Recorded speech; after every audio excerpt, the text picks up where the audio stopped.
ඕකනේ කියන්නේ ඉතින් යසෝදරාගේ මුටි කාපු කාට ඉතින් ගෑණි අනිනව කියන්නේ ඔන්න ඕකට තමයි. මං මට ගුණා කිව්වා.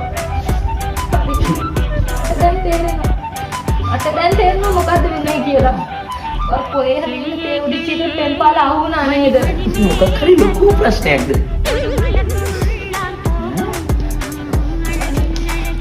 ඔයාවත් කියන්න මල්ලි.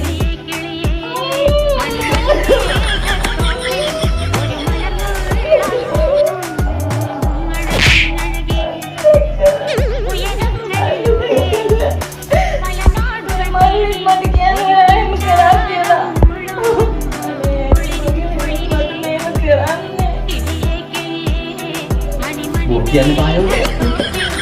ඇත්තටම මම කොහෙලාට කෙල්ලෙක් යන දෙයක්